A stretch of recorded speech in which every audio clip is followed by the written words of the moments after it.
एक दिन की बात है, दीपक अपनी दुकान पर बैठा था। तभी एक खूबसूरत लड़की आई। दीपक की कपड़ों की दुकान थी। वह अपने दुकान में काफ़ी महंगे और फैंसी सूट रखता था। उसने उस लड़की को काफ़ी सारे सूट दिखाए, जिसमें से 3 से 4 सूट पैक कर लिए। वह दीपक से बात कर ही रही थी, जब दीपक ने उससे पैसों के लिए बोला तो उसने चिल्लाना शुरू कर दिया, बचाओ बचाओ, यह मेरी इज्जत लूटने की कोशिश कर रहा है। उसके चिल्लाने की आवाज़ सुनकर 5 से 6 लोग दीपक की दुकान पर आ गए।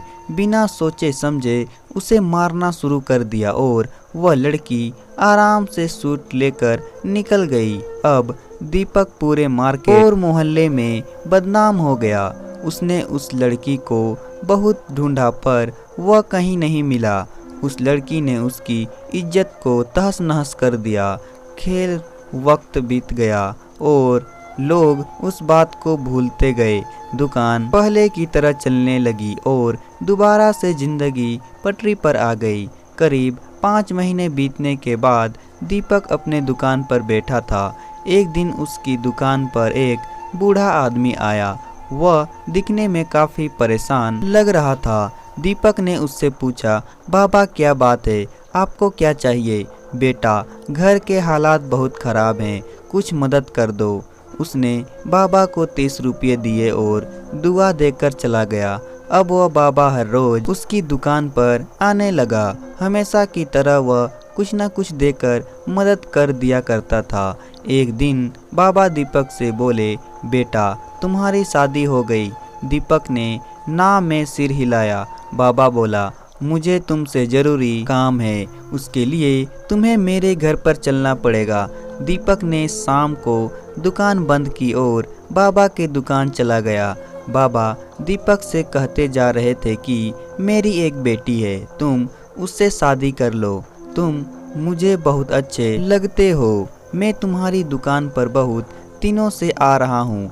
यह सुनकर उसको बहुत हैरानी हुई, लेकिन उसने बड़ी हैरानी तब हुई जब बाबा ने अपनी बेटी दिखाई, क्योंकि वह वही लड़की थी जो दीपक को बदनाम करके चली गई थी। दीपक के अंदर बदले की आग जल उठी। उसने बाबा से तुरंत हाँ कर दी और कहा कि मुझे तुम्हारी बेटी पसंद है।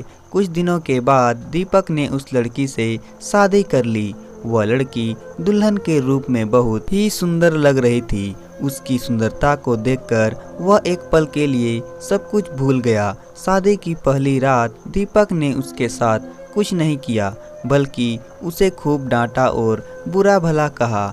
उसके बाद दीपक ने उस लड़की से 4 से 5 दिन कोई बात नहीं की। दीपक कभी खाने में कमी निकालकर खूब मारता पीटता था और कहता था, बात अभी तक तूने कितने लड़कों की जिंदगी बर्बाद की है। दीपक ने तो उस लड़की को सबक सिखाने के लिए शादी की थी। वह तो उसे तड़पा कर छोड़ देना चाहता था। एक दिन वह लड़की दीपक के पास गई और बोली, उस दिन की गलती की वजह से तुम मुझे इतनी सज़ा दे रहे हो। आज मैं आपको सच्चाई बताती हूँ कि उस दिन मैंने तुम्हारे दुकान पर चोरी क्यों की। दरअसल वह चोरी मेरी आखिरी चोरी थी। मेरा सौतेला बाप मुझे यह सब करवा रहा था। अगर मैं चोरी नहीं करती तो मेरा बाप मुझे मारता। तब से मैं अपने चाचा के साथ रहने लगी और उनको सारी बात बता दी और मैंने ही कहा था कि मेरी शादी तुमसे करे। अगर तुमने मुझे माफ़ कर दिया तो कोई बात नहीं, नहीं तो यही मेरी सज़ा होगी। ऐसी बातें सुनकर दीपक का दिल पिघल गया और उसे दिल से अपना लिया। तो दोस्तों, कहानी पसंद आई तो वीडियो को लाइक करें और साथ ही साथ चैनल को सब्सक्राइब भी कर दे।